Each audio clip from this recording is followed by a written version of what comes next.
Mohanavani Telugu podcast వింటున్న శ్రోతలకి నమస్కారములు. నేను కోట ఇంద్రాదేవిని. శ్రీదత్త దర్శనం. ప్రణోదేవి సరస్వతి వాజేభిర్వాజనీవతి ధీనామవిత్రియవతు. శ్రీ గణేశాయ నమః. శ్రీ సరస్వత్యై నమః. శ్రీపాద వల్లభ నరసింహ సరస్వతి. శ్రీ గురు దత్తాత్రేయాయ నమః. దత్తాత్రేయం మహాత్మానం వరదం భక్తవత్సలం ప్రపన్నార్తిహరం వందే స్మతృగామి సనోవతు. ఓం శ్రీ గురు దత్తాత్రేయాయ నమః. అలర్కుడు కాశీరాజుతో యుద్ధములో ఓడిపోతున్న సమయంలో దత్తాత్రేయుల వారి దగ్గరికి వెళ్ళారు. తత్వాన్ని దుఃఖం లేని పరిస్థితిని తెలియజేయమని, తత్వాన్ని బోధించమని ప్రార్థించాడు. అలర్కుడు దత్తస్వామి ఇలా బోధిస్తున్నారు. అలర్కునికి ఏమి చేస్తే మళ్ళీ జన్మ లేకుండా ఉంటుందో చెప్పమని దత్తాత్రేయుల వారిని అలర్కుడు ప్రార్థించాడు. అది విని దత్తాత్రేయ స్వామి ఇలా బోధించసాగాడు. రాజా, ప్రకృతి పురుషుల్ని తెలుసుకున్నావు కదా. సహజంగా ప్రకృతి గుణాలతో కలిసి ఉంటుంది. అలా కాకుండా ఆ ప్రకృతి పరబ్రహ్మతో కూడి ఉంటే దాన్నే ముక్తి అంటారు. చూడు రాజా, అవివేకం వల్ల బంధం ఏర్పడుతోంది. అందువల్ల ఈ శరీరం ఉండగానే దృఢతరమైన వివేకాన్ని సంపాదించుకోవాలి. ఆ వివేకం బంధం నుంచి ముక్తినిస్తుంది. ఆ అవివేకం వల్ల బంధం ఏర్పడే క్రమం వినం. అవివేకం వల్ల మమత్వం వల్ల సంఘం వల్ల దుఃఖం కలుగుతాయి. కనుక ముందుగా దాని వెనుక మెట్టైన సంఘాన్ని వదిలిపెట్టాలి. ఈ సంఘం వదిలిన వాడికి యోగం సిద్ధిస్తుంది. ఆ యోగం సిద్ధిస్తే నువ్వన్నావే మనస్సులో జ్ఞానం స్థిరంగా నిలవటం లేదని, ఆ చాంచల్యం పోతుంది, ముక్తి సిద్ధిస్తుంది. ఎలాగంటే సంఘం పోతే మమత్వం పోతుంది. మమకారం నశించేసరికి వైరాగ్యం పుడుతుంది. వైరాగ్యమే పరమసుఖం. ఆ వైరాగ్యం కలిగితే పదార్థాల్లో దోష దర్శనం చేయగలుగుతారు. అలా దోష దర్శనం చేసిన కొద్దీ వాటి మీద రాగం లేకుండా పోతుంది. కనుకే జ్ఞాని అయిన యోగికి ఎక్కడుంటే అదే సొంతిల్లు, ఏది తింటే అదే రాజభోజనం. అసలు వాటి మీద అపేక్ష ఉండదు వాడికి. ఆ వైరాగ్యమే జ్ఞానం.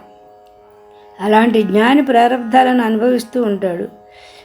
నిష్కామంగా కర్మాలు చేస్తూ ఉంటాడు. వాడు మళ్ళీ జన్మించడు. రాజా, ఇది జన్మరాహిత్యం లభించే దారి. ఇక యోగం వల్ల నిశ్చల జ్ఞానం కలుగుతుందన్నానే, ఆ యోగం గురించి విను.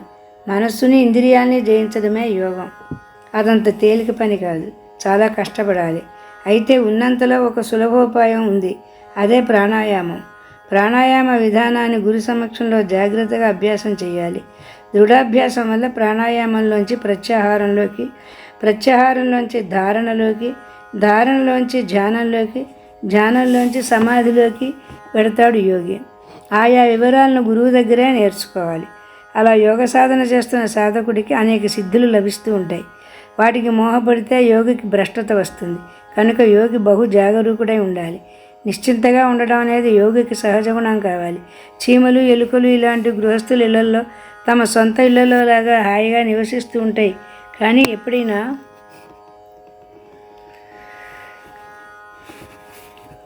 ఎప్పుడైనా ఇంటికి ప్రమాదం వస్తే నిశ్చింతగా మరో ఇంటికి పోయి మళ్ళీ అక్కడ హాయిగానే ఉంటాయి. అలాగే యోగి తన శరీరంలో ఉంటూ దానికి హాని కలిగితే నిర్విచారంగా ఉండాలి. అంతేగాని యోగం ఎప్పటికి సిద్ధిస్తుందో అని అధైర్యపడరాదు.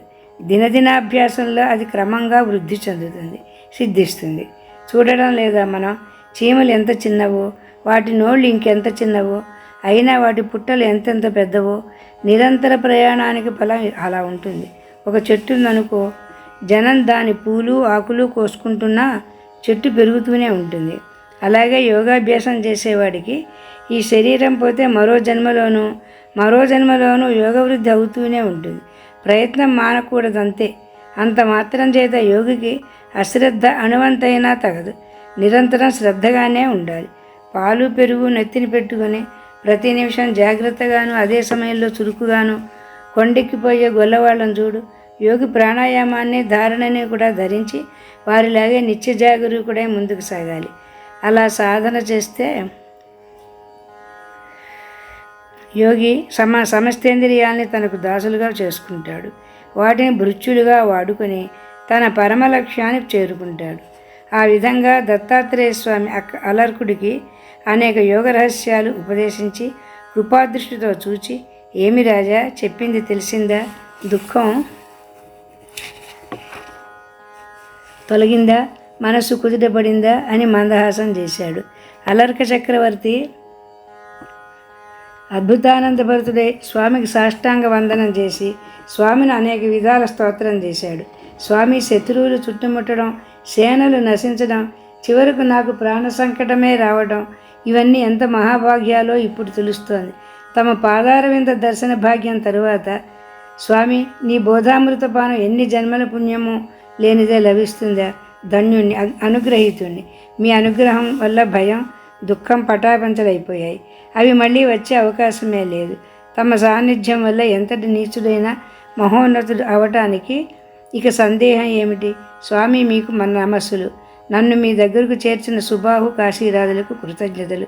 స్వామి, మీ అనుగ్రహం వల్ల నా అజ్ఞానం దహించుకుపోయింది, యోగలతో అంకురించింది. స్వామి, గార్హస్యం ఇది అంతులేని ఏడుపుల గచ్చ అడవి. దీన్ని పరిత్యజించి వేసేస్తాను. స్వామి, నాకు అనుజ్ఞ ఇవ్వండి. అలర్కుడు మళ్ళీ స్వామి పాదాల మీద పడ్డాడు. స్వామి జగన్మోహనమైన చిరునవ్వు నవ్వి, వచ్చా, చెయ్యి, అలాగే చెయ్యి, నీకు శుభం కలుగుతుంది అనగానే అలర్కుడికి ఆనందం మిక్కుటమై కళ్ళలో ఆనంద బాష్పాలు ఉదయించినాయి. గద్గద కంఠంతో అతడు అనేక విధాల స్వామిని స్తుతించాడు. ఆ తర్వాత అలర్కుడు స్వామి అనుమతి పొంది సరాసరి శత్రుసేన మధ్యలో ఉన్న కాశీరాజు సుబాహుల దగ్గరికి వెళ్ళాడు.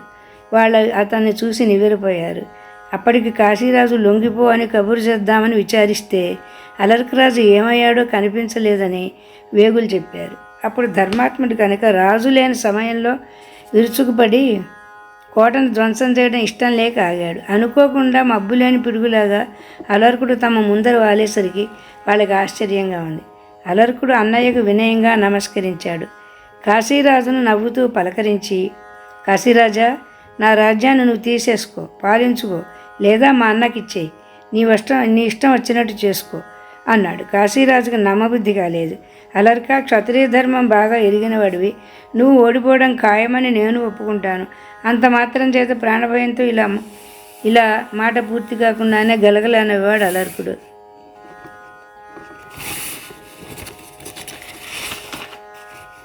వీరా, నేను నిన్నటిదాకా అలాగే అనుకున్నాను.